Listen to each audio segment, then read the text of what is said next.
Bab 1, Lembah Kabut dan Mimpi Buram. Lembah Kabut, sebuah tempat yang tersembunyi di antara pegunungan yang menjulang tinggi, selalu menjadi rumah Lin Yue. Dikelilingi oleh kabut tebal yang menyelimuti sepanjang waktu, lembah itu terisolasi dari dunia luar, menciptakan suasana yang tenang dan misterius. Lin Yue, seorang gadis dengan mata yang tajam dan rambut hitam legam yang mengalir hingga pinggang, tumbuh besar di lingkungan yang damai ini. Dia belajar seni bela diri dari kakeknya, seorang kultivator tua yang bijaksana, dan menguasai pengetahuan herbal dari neneknya, seorang tabib yang terampil. Namun kedamaian lembah itu mulai terganggu oleh mimpi-mimpi aneh yang menghantui Lin Yue. Dalam mimpi-mimpi itu, dia melihat bayangan-bayangan gelap dan mendengar suara-suara kuno yang bergema di dalam kepalanya. Dia merasa ada kekuatan yang tersembunyi di dalam dirinya, kekuatan yang tidak dia mengerti. Suatu hari, ketika Lin Yue sedang berlatih seni bela diri di hutan dekat lembahnya, dia menemukan sebuah prasasti kuno yang tersembunyi di balik semak-semak. Prasasti itu diukir dengan simbol-simbol aneh yang tidak dia kenali. Ketika dia menyentuh prasasti itu, sebuah cahaya terang menyelimutinya, dan dia merasakan kekuatan yang kuat mengalir di dalam tubuhnya. Bab 2, Warisan Tersembunyi. Setelah kejadian itu, Lin Yue mulai mengalami perubahan yang aneh. Dia menjadi lebih kuat dan lebih cepat, dan dia bisa merasakan energi spiritual yang mengalir di sekitarnya. Kakeknya yang menyadari perubahan itu mengungkapkan rahasia masa lalunya. Dia memberitahu Lin Yue bahwa dia adalah keturunan dari garis keturunan kuno yang memiliki kekuatan spiritual yang luar biasa. Garis keturunan itu dikenal sebagai Phoenix Azure, sebuah keluarga kultivator yang legendaris yang memiliki kemampuan untuk memanipulasi api biru yang kuat. Namun, keluarga itu telah lama menghilang, dan warisan mereka telah hilang selama berabad-abad. Kakek Lin Yue percaya bahwa dia adalah keturunan terakhir dari garis keturunan itu, dan bahwa dia memiliki potensi untuk membangkitkan kembali kekuatan Phoenix Azure. Lin Yue terkejut dengan wahyu itu, tetapi dia juga merasa bersemangat. Dia ingin mempelajari lebih lanjut tentang warisannya dan menguasai kekuatan Phoenix Azure. Kakeknya setuju untuk melatihnya, dan mereka mulai berlatih bersama setiap hari.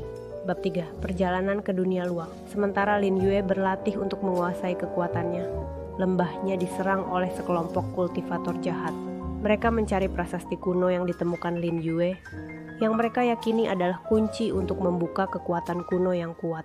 Kakek Lin Yue terluka parah dalam serangan itu, dan dia meminta Lin Yue untuk melarikan diri dan mencari bantuan. Dia memberi Lin Yue sebuah jimat kuno dan menyuruhnya untuk mencari seorang kultivator bijak bernama Guru Lan yang tinggal di kota Azure, sebuah kota besar di dunia luar. Dengan hati yang berat, Lin Yue meninggalkan lembahnya dan memulai perjalanan berbahaya ke dunia luar. Dia tidak tahu apa yang menantinya di sana, tetapi dia bertekad untuk menemukan Guru Lan dan membalas dendam pada mereka yang telah melukai kakeknya.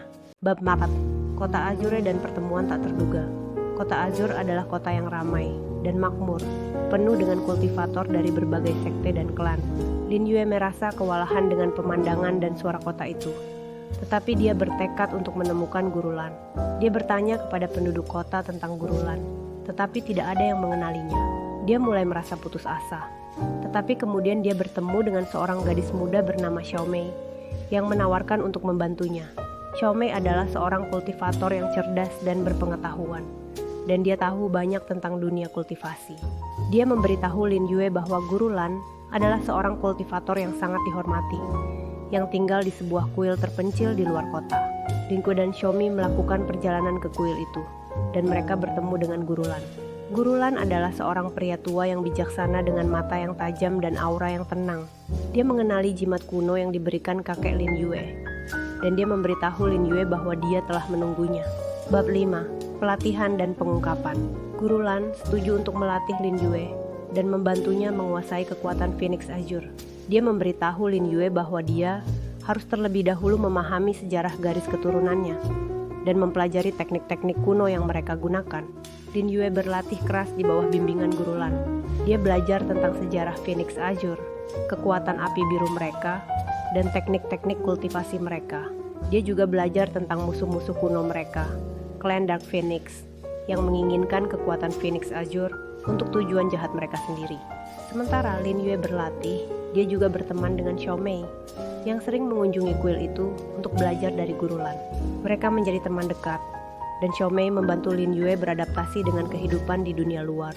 Suatu hari, Guru Lan memberitahu Lin Yue bahwa sudah waktunya baginya untuk menghadapi musuh-musuhnya. Dia memberi Lin Yue sebuah artefak kuno yang disebut Phoenix Feather, yang merupakan simbol kekuatan Phoenix Azure. Bab 6. Pertempuran dan Takdir. Lin Yue dan Xiaomei melakukan perjalanan ke markas klan Dark Phoenix, sebuah benteng tersembunyi di pegunungan terpencil. Mereka menyusup ke benteng itu dan menghadapi pemimpin klan Dark Phoenix, seorang kultivator yang kuat dan kejam bernama He Yan. He Yan menginginkan kekuatan Phoenix Azure untuk dirinya sendiri, dan dia bertekad untuk mengalahkan Lin Yue. Pertempuran sengit terjadi, dan Lin Yue menggunakan semua yang telah dia pelajari untuk melawan He Yan. Dengan bantuan Xiaomei dan kekuatan Phoenix Feather, Lin Yue berhasil mengalahkan He Yan dan menghancurkan klan Dark Phoenix. Dia membalas dendam pada mereka yang telah melukai kakeknya dan mengklaim warisan yang menjadi haknya. Bab 7. Senandung Phoenix. Setelah pertempuran, Lin Yue kembali ke kota Azur bersama Xiaomei. Dia menjadi pahlawan di kota itu, dan dia dihormati oleh semua orang. Dia juga menjadi murid Guru Lan, dan dia terus belajar tentang dunia kultivasi. Lin Yue tidak pernah melupakan lembahnya, dan dia sering mengunjunginya untuk menghormati kakeknya. Dia juga membawa kembali kedamaian ke lembahnya, dan dia memastikan bahwa tidak ada yang akan mengganggunya lagi. Lin Yue tahu bahwa perjalanannya belum berakhir. Dia masih memiliki banyak hal untuk dipelajari dan banyak tantangan untuk dihadapi. Tetapi dia juga tahu bahwa dia tidak sendirian. Dia memiliki teman-teman yang setia, seorang guru yang bijaksana dan warisan yang kuat. Dengan keberanian dan tekadnya, dia akan terus menulis babaknya sendiri dalam legenda Phoenix Azure. Bab 8. Benua Timur dan Sekte Bulan Sabit. Setelah beberapa tahun berlatih di bawah bimbingan Guru Lan, Lin Yue merasakan panggilan untuk menjelajahi dunia yang lebih luas. Dia mendengar desas-desus tentang Benua Timur, sebuah tempat yang dikenal dengan kultivator kuat dan sekte-sekte kuno. Dengan restu Guru Lan, dia dan Xiaomei memulai perjalanan ke Benua Timur. Di Benua Timur, mereka menemukan kota-kota yang ramai, hutan-hutan yang luas, dan pegunungan yang menjulang tinggi. Mereka juga bertemu dengan kultivator dari berbagai sekte, masing-masing dengan gaya dan teknik kultivasi unik mereka sendiri. Salah satu sekte yang menarik perhatian Lin Yue adalah Sekte Bulan Sabit, sebuah sekte yang dikenal dengan kultivator perempuan yang kuat dan anggun. Mereka menguasai teknik kultivasi yang berfokus pada keseimbangan yin dan yang, dan mereka memiliki hubungan yang kuat dengan alam. Lin Yue merasa tertarik dengan Sekte Bulan Sabit, dan dia memutuskan untuk bergabung dengan mereka. Dia menjalani serangkaian ujian yang sulit dan membuktikan dirinya sebagai kultivator yang berbakat dan berdedikasi. Dia diterima sebagai murid Sekte Bulan Sabit, dan dia mulai mempelajari teknik-teknik kultivasi mereka. Bab 9. Rahasia kuno dan kekuatan baru. Di Sekte Bulan Sabit, Lin Yue belajar tentang sejarah panjang sekte itu dan rahasia kuno mereka. Dia mengetahui bahwa Sekte Bulan Sabit memiliki hubungan dengan garis keturunan Phoenix Azure, dan bahwa mereka memiliki pengetahuan tentang teknik-teknik kuno yang telah lama hilang. Lin Yue juga menemukan bahwa Sekte Bulan Sabit memiliki artefak kuno yang disebut Cermin Bulan, yang diyakini memiliki kekuatan untuk memanipulasi ruang dan waktu. Dia merasa bahwa Cermin Bulan mungkin memiliki hubungan dengan warisannya, dan dia bertekad untuk mempelajarinya lebih lanjut. Dengan bantuan guru dan teman-temannya di Sekte Bulan Sabit, Lin Yue mulai mempelajari teknik-teknik kuno dan rahasia Cermin Bulan. Dia menemukan bahwa dia memiliki bakat alami untuk teknik-teknik itu, dan dia dengan cepat menguasainya. Sementara itu, Xiaomei juga membuat kemajuan dalam kultivasinya. Dia bergabung dengan sekte kultivator pedang dan menjadi pendekar pedang yang terampil. Dia dan Lin Yue tetap berteman dekat, dan mereka sering berlatih bersama. Bab 10. Ancaman dari kegelapan. Kedamaian di Benua Timur terancam oleh munculnya kekuatan jahat yang dikenal sebagai klan bayangan. Klan bayangan adalah sekelompok kultivator yang menguasai seni kegelapan, dan mereka ingin menguasai Benua Timur. Klan bayangan mulai menyerang kota-kota dan sekte-sekte di Benua Timur, dan mereka meninggalkan kehancuran di belakang mereka. Lin Yue dan teman-temannya di Sekte Bulan Sabit bergabung dengan kultivator lain untuk melawan klan bayangan. Lin Yue menggunakan kekuatan Phoenix Azure dan teknik-teknik baru yang dia pelajari di Sekte Bulan Sabit untuk melawan klan bayangan.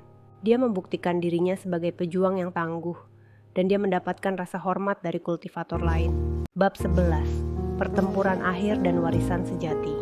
Pertempuran melawan klan bayangan mencapai puncaknya dalam pertempuran epik di puncak Gunung Naga.